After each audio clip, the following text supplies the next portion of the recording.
yung mukha pag, yan, maliit pa sila. Oh, galing pa yan sa pagkasid talaga. Ganyan siya. Tapos yung pinapakita ko sa inyo kanina, yun yung malalaking mga pechay. Yan. So may mga ganyan, tinatanim actually, para sa mga baka lang yan, to indicate na merong boundary. Iba yung may-ari dito na part, iba na din dyan. Oh, ganun. Tapos, yun, dito yung dinadaanan namin ngayon. Tapos sa kabilang side naman, meron natin, sibuyas. O, ganyan po kalit yung sibuyas na tinatanim mo sa mga hindi po nakakaalam. O, ganyan. Ganyan namin yung tinatanim. So, sobrang ganda, diba? Ipol, galing ka sa market.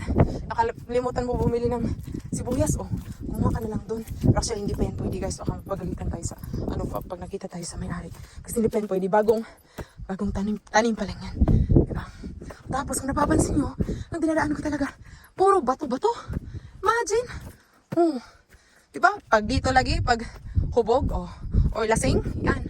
Maganda yung papa ko talaga pag lasing. Minsan, wala, hindi namin sunduin. Kasi para, mutagang ba? O, pagdating sa amin, wala, pandol-pandol. Diba? Garas-garas, hubag-hubag, laging tayo lagi, tuhod. Naman, imagine na po na isang sipyat lang, diba? Pangos juga. Maghinubog ka din lugar. Yan. O yung mga aso namin, mga hiker talaga to. Kahit na medyo matataba sila. O medyo mataba. So lahat ng aso namin matataba. Parang hindi halatang crisis yung pamilya namin. Kasi yung mga aso, yung mga aso ang tataba. Ano kayo yung pinapakain nila? Hindi ba? O, yun yung mga nila. Mga footprints. Di ba? Ang lalim na sa lupa. Kasi medyo mga matataba talaga.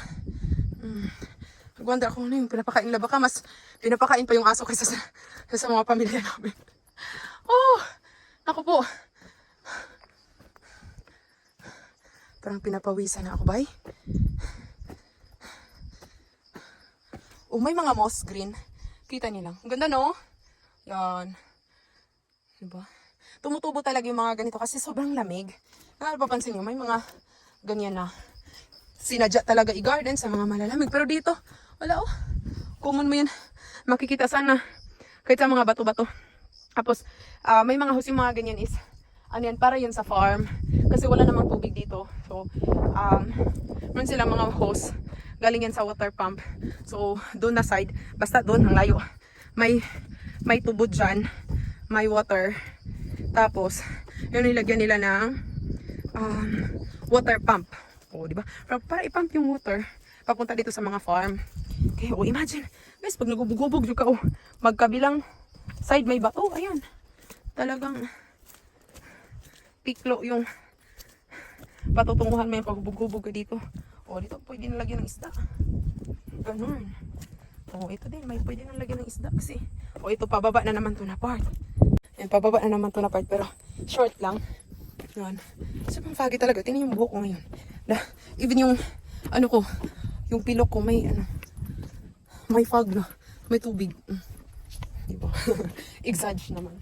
O, tapos ito na yung sayutihan. Yan, sila ba yung kakain ng sayote? Wait ako sa inyo. O, ganyan siya, guys. Dapat nakahanger yan, ha? O, hindi yan parang kamuti. O, tapos, yun yung bunga. Mga maliliit pa. Ayan, yung pwede pang harvest na. O, tapos may mga moss din sa ibaba. Yan. Ganyan lang. So, nasa gilid lang din. So, pag bumili ka ng gusto mo nang magsabaw ka ng manok, o magsabaw ka ng baboy, nakalimutan mo biling sa. Actually, hindi naman kami bumibili ng sayote.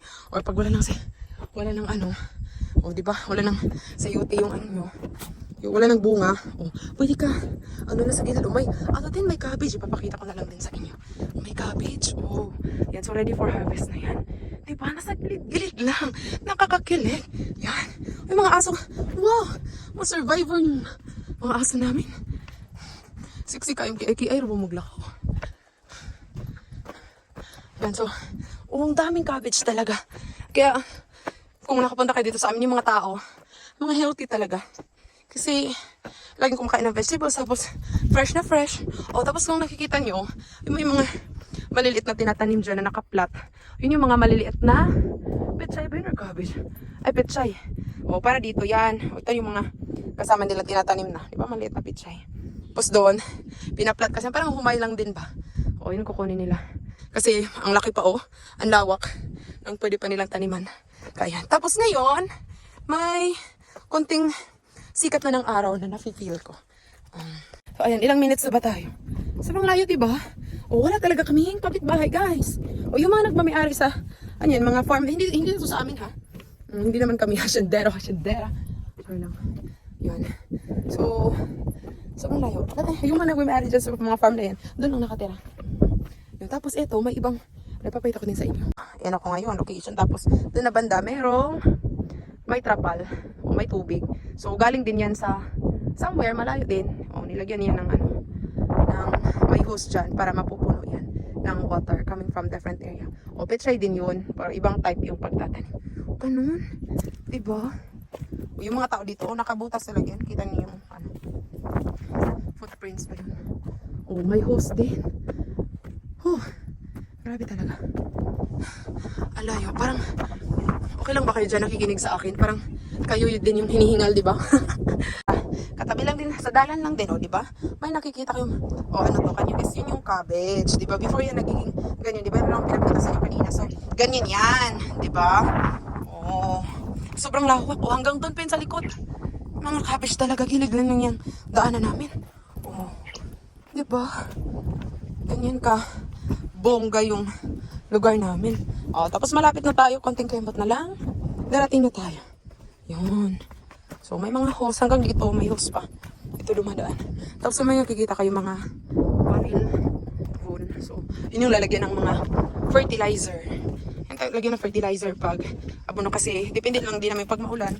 Yung fertilizer, ano yun, diretso. Pero pag medyo mainit, so talagang, ano yan dito.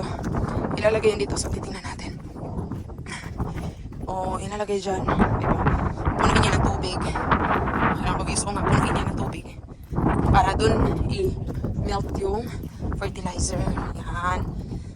Tapos may mga ano dyan. Dual purpose na. Pang ano yan. Pang ano sa boundary. Tapos pwede na din ng pampakain ng baka. Yan. Ito, ang dami. May pechay din. So, dito mostly talaga yung mga tinatanim ng tao. Mga pechay at saka cabbage. Yung mga tinatanim nila. Okay? So, ganoon. Master na master yung mga aso namin, bay. Lupig yung. Even though ang liit ng paa niya, pero napakabilis maglakad.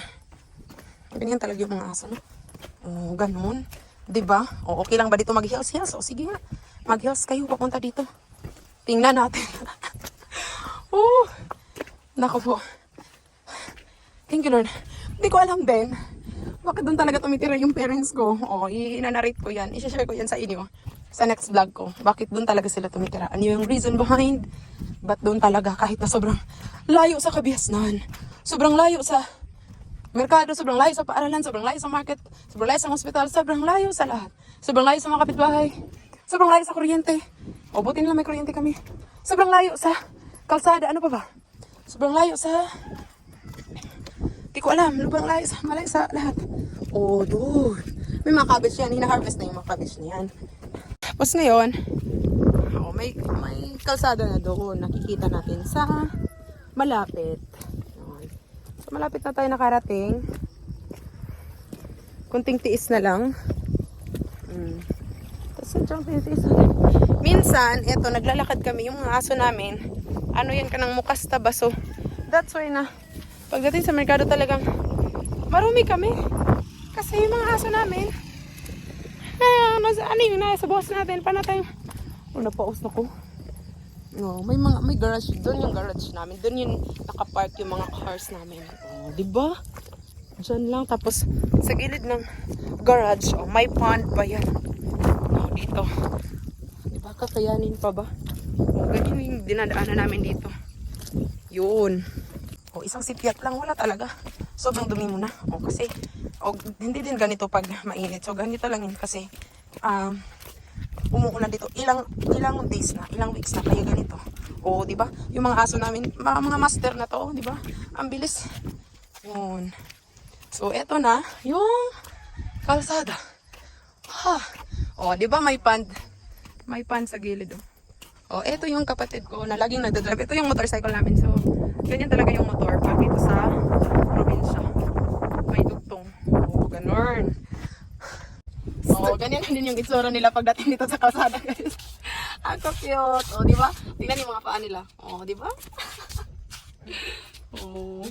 Pero ando sana yung isa. Baka hindi dumiretso yung isa. Ganyan, ang cute. Ang ganda pa naman ng mga balahibo mo pero pagdating dito, ayun. Ganyan na siya, ang cute. Ang cute kasi ang dumi. Yun. Sige, how are you? Okay ka lang?